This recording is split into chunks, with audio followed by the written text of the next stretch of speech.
Auburn, your 2024 SEC tournament basketball champions. Guys, this was a huge win for Auburn. This was something that nobody had them penciled in at the beginning of the year. This was a team that a lot of people said, they might finish a little over top half in the SEC, maybe fourth or fifth was their ceiling. This was a team a lot of people had written off, not only in the regular season, but most definitely for the tournament. And let's just say Auburn heating up at the right time. Let's just say they showed everybody they were wrong. Huge win for this team. And there are a lot of people trying to discredit it, saying, oh, well, Auburn had an easy path. All the better teams, in quotes, got knocked off by the teams that Auburn beat, knocked off by double digits, just get the brakes beat off on that team Auburn's beat. So don't let the haters try to take this away from Auburn, what they always do. This was a huge win. Auburn beat some very good teams that were on fire. And that is exactly what we're talking about on this episode of the Auburn Daily Show. I want to thank you guys all for tuning in, supporting the show, whether it be on YouTube, podcast, like, subscribe, comment, all the things. Helps us out a ton here. I'm your host, Alex. You can find me on social media at Auburn Memes. Was there the entirety of the trip to Nashville, and it was incredible. The energy in that arena, I mean, it was so thick you could just take a slice of it out of the air. It was awesome, not only with the energy from the team, but the fans. I mean, it really was a home game. I mean, we make the joke of like, oh, this is a jungle, Auburn North, but that stuff really was true. The people, the fans that were there, I mean, they really made this a home environment. You could just tell how the team fed off that, and that really got them through these games up until the Sunday game, and especially the championship game. So I want to talk all about that, not only just the game, the tournament for this episode. Now we'll be back at you Wednesday with Andrew. We're going to talk about the March Madness tournament with Yale and going up to Spokane, Washington, all that stuff. We'll get there. We have a big show on that Wednesday, but I don't want to take away from just how monumental and awesome this is for this team, kind of all things considered. And that's what we're going to really talk about on this show. So before we get into it, I want to thank our show sponsor, the Rage Room. You heard us talk about it, Birmingham No Plaga Rage Room. It is a blast. Now, granted, Auburn won, so you may think, oh, what do I need a Rage Room for? You can still celebrate. You can still break stuff, celebrate. Get a big old table of breakables, glass, bottles, printers, electronics, windshields, all the stuff. Bats, mounts, hammers. You can smash it. Play your own music. Have a blast. Right in the Birmingham area, you can check out the Birmingham Rage Room or the Auburn Opelika area. Check out the Opelika Rage Room. Go to the respective websites. Book online. Tons of information on there. They've been an awesome sponsor of the show, and just tell them, hey, you know what? I heard about this on the Auburn Daily Show. They'll get you some free stuff, just some extra breakables. Just mention it to whoever's checking in at the front desk. I want to thank them for that. So let's move on into this game. Auburn faces off against Florida. Now, Florida had been in a little bit of a tear here. Auburn was hot. I was nervous. I kind of mentioned it too. Mississippi State, team of destiny. Mississippi State was playing Auburn pretty close. First and only single-digit win that Auburn had for the entire season. But alas, Auburn rebounded from that and beat Florida by 19. Now, before that, Florida beats Alabama. Very, very soundly beat at Alabama, 102-18. That one had me a little bit nervous. I was like, they are playing pretty hot. They beat Georgia the first game by 80-85, and then they faced off against Texas A&M, a good A&M team that was playing pretty hot as well. And that was really all these games in this tournament were really good, especially all the later round games. I mean, this was a lot of good basketball. So for the folks who got to see it in person or just were like tuned in and watching this on TV, a lot of really good basketball here.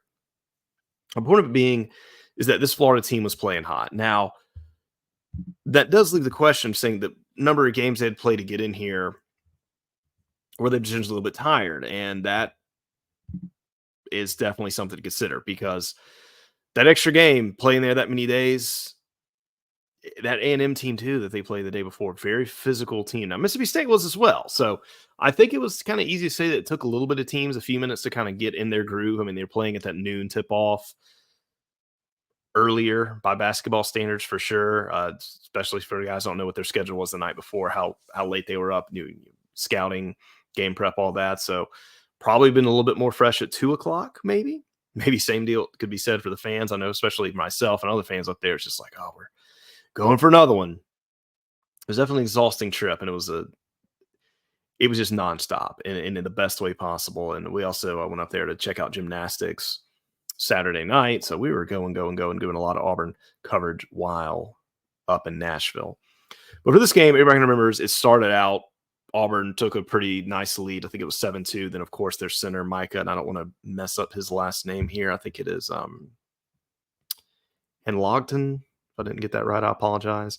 Obviously goes down with a very severe injury, leg injury. Obviously, thoughts and prayers go with him from everybody. Nobody wants to see any athlete get hurt. More or less a very serious injury, which that one did appear to be, and took a very significant amount of time to just pause and get him checked out. And his family had to come to the court, and it's definitely a very disheartening thing to see. So obviously, we are hopeful that his recovery from this is as speedy and as painless as possible. But more or less, hate that for him, hate that for the team. You never want to see anybody get hurt. You want to beat or play a team really at their best, and having somebody goes down. And obviously this was something that Auburn had a kind of hit close to home with Auburn with what happened with Chumo a few years ago with the North Carolina game when he went down. Obviously had his severe injury as well. And you hate to see it, no matter if it's yours or another team, because at the end of the day, these are all student athletes. They give it all to their game. And that kind of really led the question of, like, how is Florida going to respond to this? How are they going to go? Is this going to be more emotional for them? How's Auburn going to be? Just you've sprinkled in some extra emotions to the game that weren't there before. So then you don't really know what that factor could be. Are they going to come out? Are they going to be something? Da, da, da.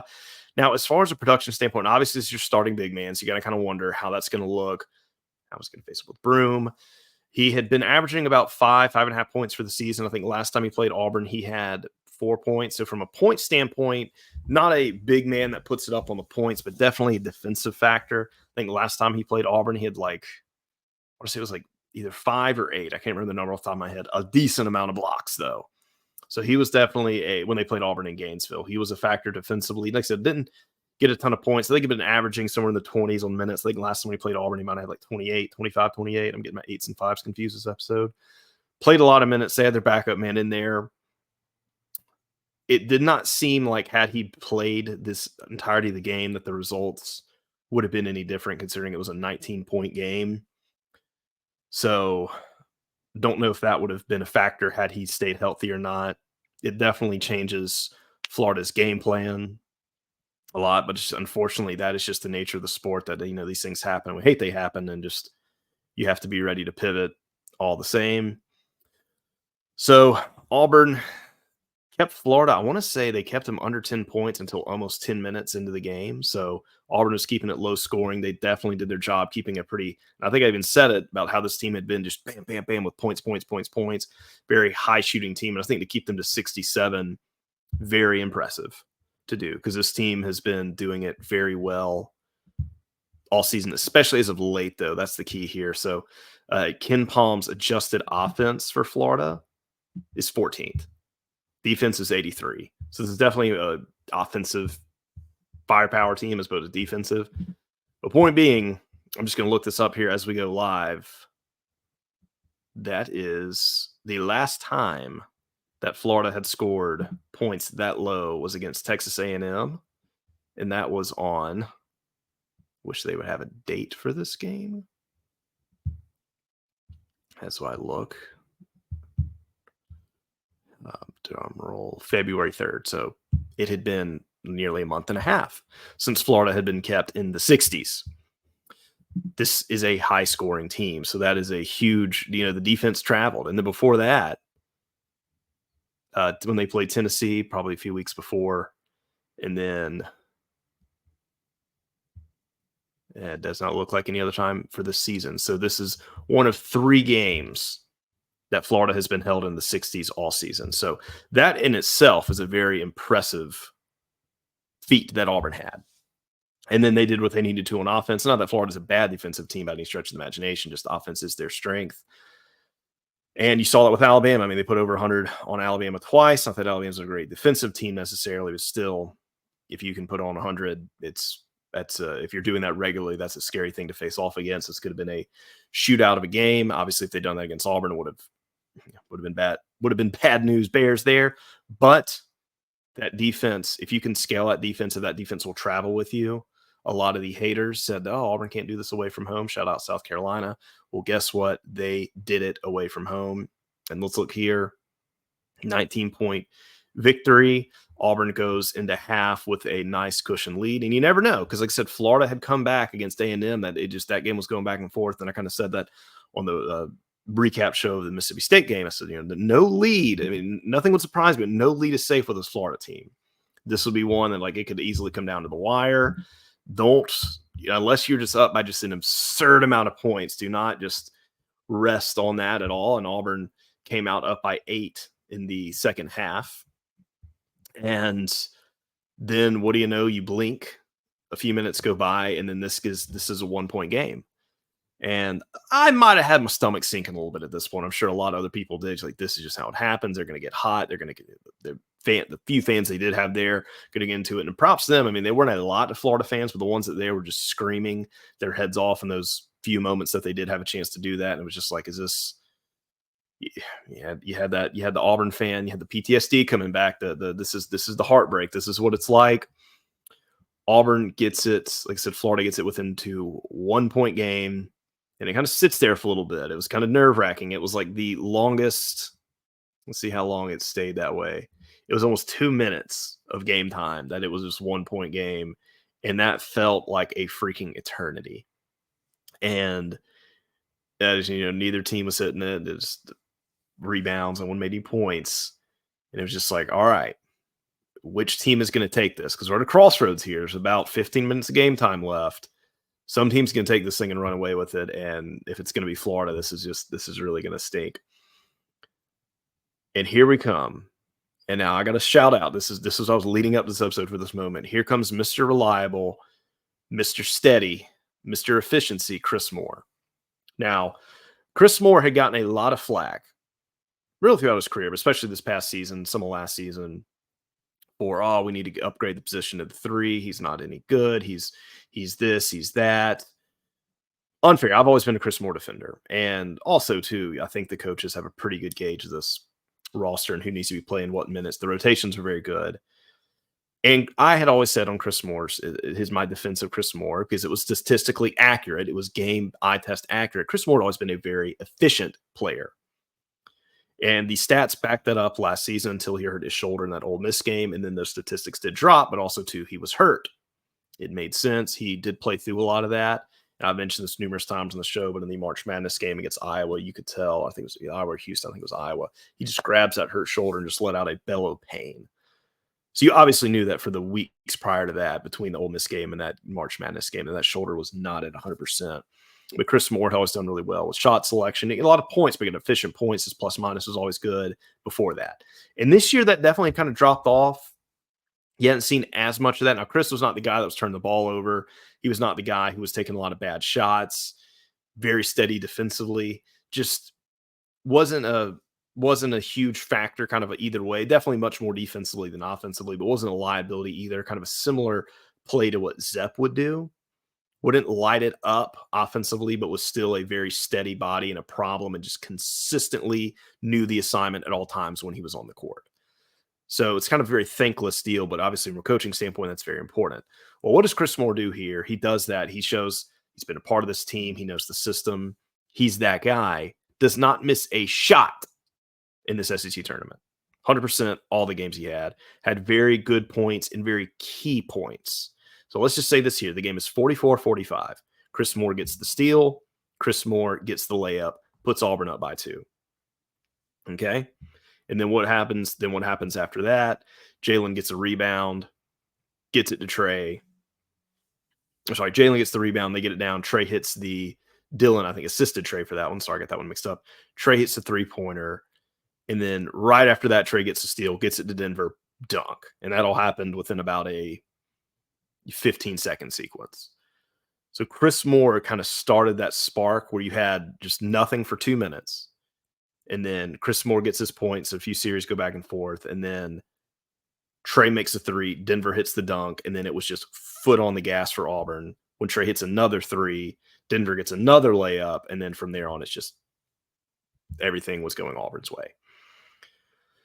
So that was pretty much all she wrote. And then after that, Auburn just had the momentum and just they were in Florida's head. And at that point, you could tell Florida was in panic mode and Auburn was in a this is our game. The crowd was into it. The bench was going crazy. The coaches were up. The refs were not calling tacky fouls.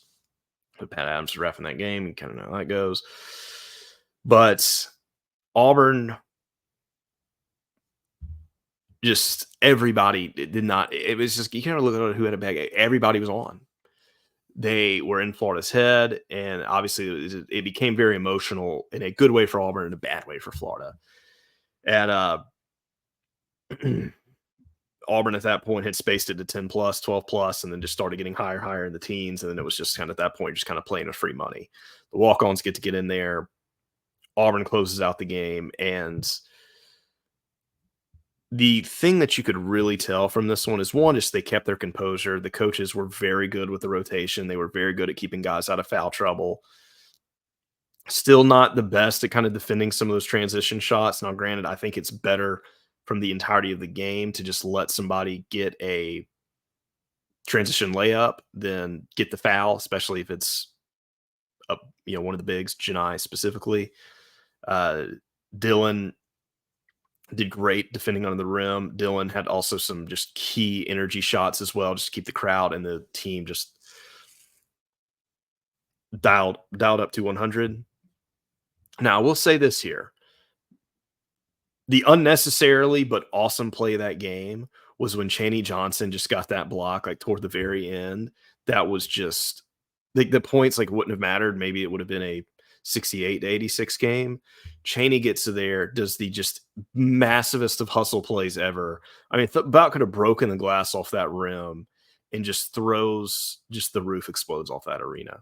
If you were there, you remember that play. If you saw it on TV, you probably heard the thud, not just from your speakers or TV. It probably just resonated. That's how loud that was. That's the intensity that this team is playing with. And they get it. And you could just tell in the post game, huge emotional speech from Bruce Pearl. He, obviously with the loss of his father and just the shout out there, how much this meant to him, playing for him and all the stuff he does without Liv. It's hard to not root for the team and just really feel that connection of just, I can get sappy here, but you got to love the team. And I think Bruce Pearl said it, and I think this is a key to it, is he just says, this team gets along better than any team I've ever had before. And I think that chemistry that these guys have on, but mostly off the court, because they're on the court, 2 hours, how many minutes per guy, but the hours and days and weeks and months that they spend off the court, that chemistry culminates to what's happening on the court.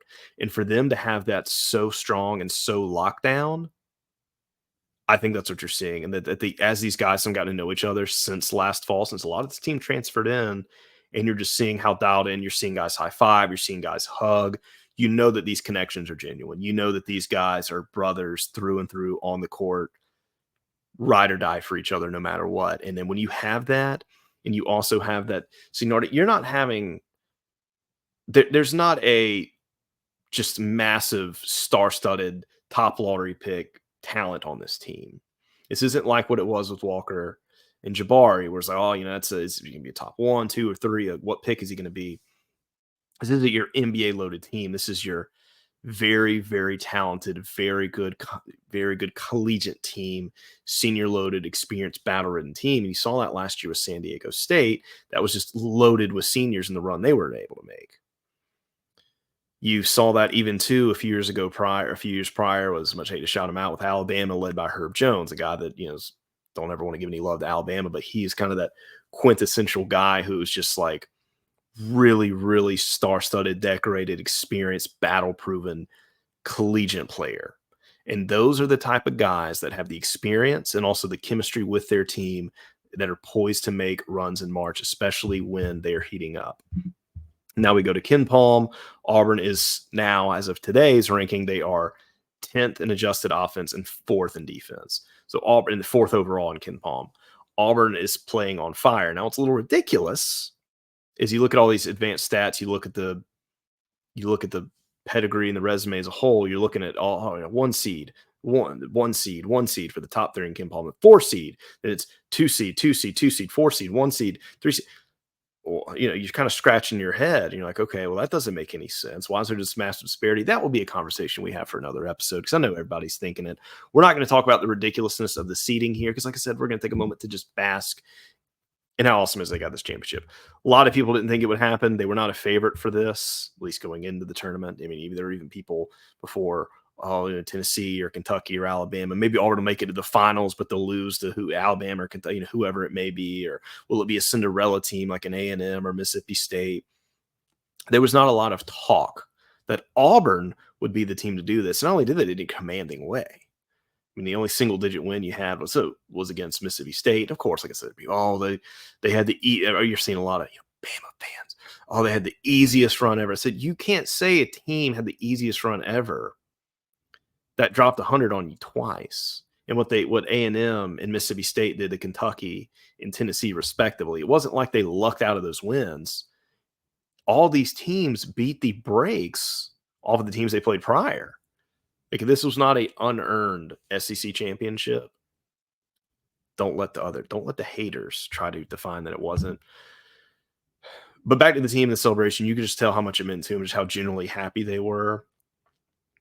And there's a lot of guys that worked very hard to get here. There's a lot of guys that were doubted along the way. I was going back looking at receipts.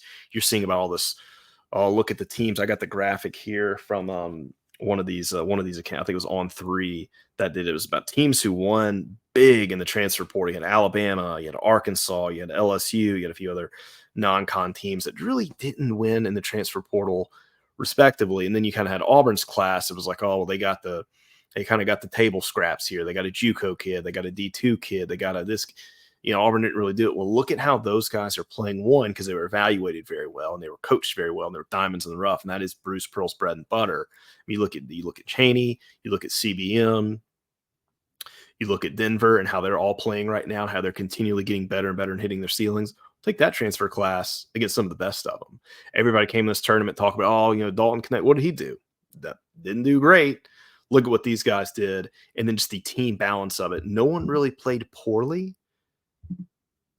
And the craziest part is, for the tournament as a whole, Jalen Williams didn't really even have Jalen Williams type games. He was fairly quiet by Jalen standards, as he's been doing this season. So that kind of gets you thinking over here, like, this team's not even, like, they're heating up, but they're not even remotely close to hitting on all the cylinders they could. And that's the beauty of the depth, is because there's so many angles, so many guys can go off at any moment. I mean, Jalen Williams only had, let's see here, 16 plus 6. What would that be? 22 points. So Jalen Williams has 22 points the entirety of the tournament. That's not going to Jalen get that in a game.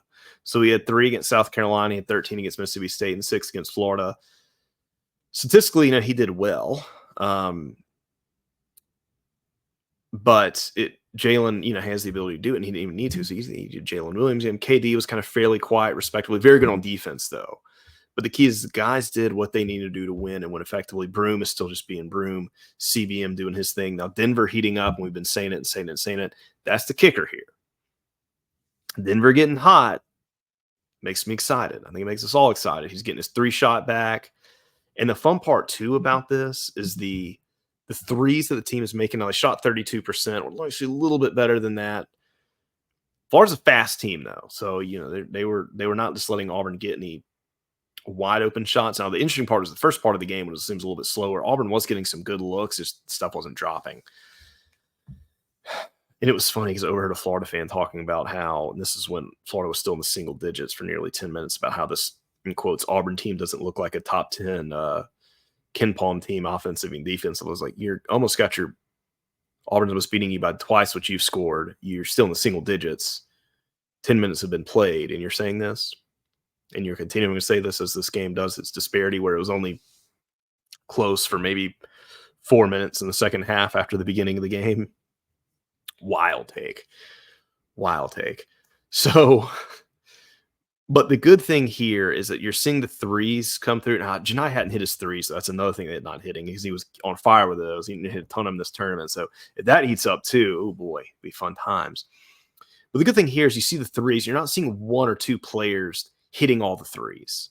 You're seeing a lot of guys get 1 or 2, but they're keeping their percentages healthy. They're not just bricking 5 or 6.